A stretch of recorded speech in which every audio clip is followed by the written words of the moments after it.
As a full-time student with a part-time job and too many hobbies, it can be really hard to find time for everything. If you're a procrastinator, time management is one of those things that you dread because no matter what you do, it seems like you always end up doing things at the last minute. Well, that ends today. Because in this video, I'm going to be sharing with you how I use Google Calendar to manage my time, and I'll also be sharing some quick tips and lessons I've learned from experimenting with time management. So today, we're going to start with a blank Google Calendar. This is what it should look like if you've never had a Google Calendar before. If you already use Google Calendar, you don't necessarily have to start from scratch. I would just recommend to follow along and change a couple settings if you'd like to implement this system. The first thing we're going to do is click on the gear icon and head to settings.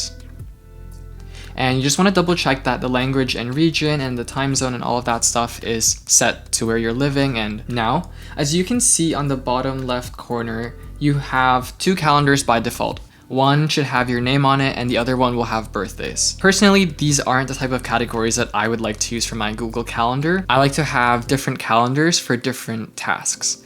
So I'm going to show you how to do that right now. First, you're going to click on Add Calendar. And we're going to create a new calendar. My first calendar will be school. So we're gonna create it. Now we have a calendar for school. First, before I go into the school calendar, I'm going to change this calendar with my name on it to events. I find that events is a really good default calendar to have for things that are important, but they don't really fit into one of the categories we're going to build later on. So for example, if you have a doctor's appointment or just appointments in general, that's where I'd put events. If I have, well, I guess events like weddings and birthday parties. I know it seems self-explanatory, but being organized with your calendar is a really big deal for me because it helps me to see where I'm spending my time and it just helps organize things a lot. So within events, if you scroll down, you can see event notifications. So event notifications is pretty much push notifications that you will receive if you have the Google Calendar app. The default setting is 30 minutes. And I don't think that's enough time personally for events. I typically like to have a 30-minute notification, but I also like to have one hour before because events are typically important and I take time to prepare. So I just like to be notified a little earlier on just in case I did forget about it. I still have time to prepare, get ready, and leave if I need to. There's two notifications. There is the event notification and there is the all day notification.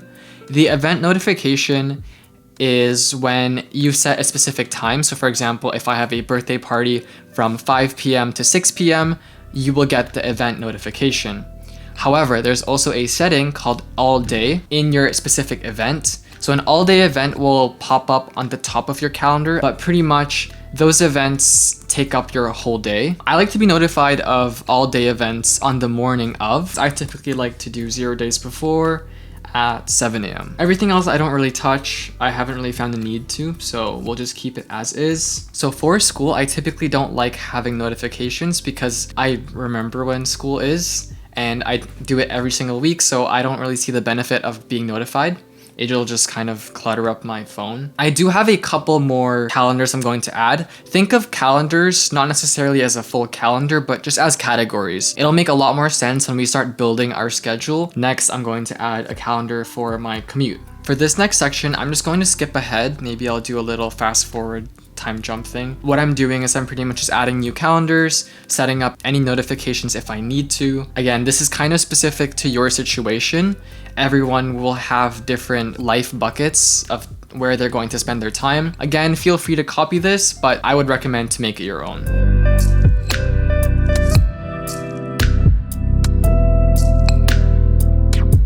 Okay, so I've added all of the calendars that I'm going to be using today. There is one category that I think you should have in your calendar regardless of what sort of life you're living. It is the Eat and Relax calendar. It is actually a calendar that I didn't have for a very long time. It's so important to schedule your meals and schedule when you're going to relax. Okay, now we're just going to head back to the main calendar itself. We're going to start scheduling and actually using our calendar. So the first thing that I like to do is to plot out all of my necessities and events where the time doesn't really change every single week. So that's things like school, work, commutes, stuff like that. So the first events I'm going to put on my calendar is my school schedule. And so to do that, there's two ways to add events. You can do it on the top left corner where it says create, or how I like to do it is just to click on the specific area where I'm going to put it. So I have a Tuesday 10:30 a.m. class. So I'm just gonna click where 10:30 a.m. is, and that will automatically pop up a new event for you. Now, if you don't like where you put it, you can always click X, it'll disappear, but I do want that, so let's just click that again.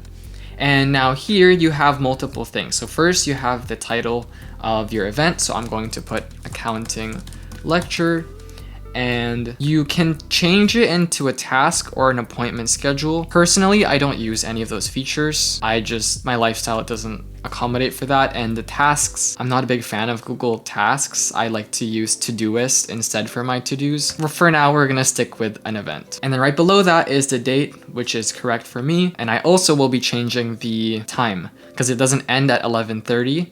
It ends at 1:30.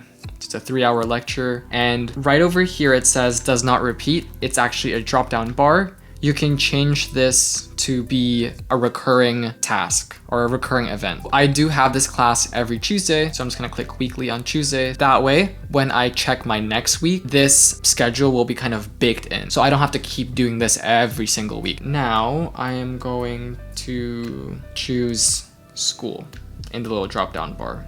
So right over here, you can see all of the calendars that we've already built. And we're going to save. I find that it's very important to put your commutes into your schedule because it's something that we don't really think about. It does take time out of your day. For people who only use their calendars for meetings and stuff, that's one way to do it, but I find it doesn't give the whole picture. So if you're ever wondering like, oh, what did I do today? Well, at least now you know, like, this is what your day looked like. And especially when you do this for weeks and weeks, then slowly you start to see patterns and you start to realize, oh, okay, like Tuesdays are my long days. I find that I'm like kind of lazy on Mondays. Like, it really does help. Now that I've filled in my school, I will be putting a mock version of what my typical work shifts look like. So it's normally 4 till around 10 p.m. And if you're ever wondering why I only have 2 days of school, do know that this is still a full course load. My school just offers really long classes. So I know some universities, they do 1-hour classes Monday, Wednesday, Friday, but I'm very, very grateful that my school, we're able to stack our days together. That way I don't have to commute 2 hours to school every single day. Like, that's a lot of time. I am very grateful for that. And one little trick as well is if you have, like, for example, this commute doesn't really change, what you can do is you can click on the event itself, click the 3 dots, and you can duplicate it. And as long as you know what day you're duplicating it to, so for example, for this one, I know that it's the Friday and Saturday.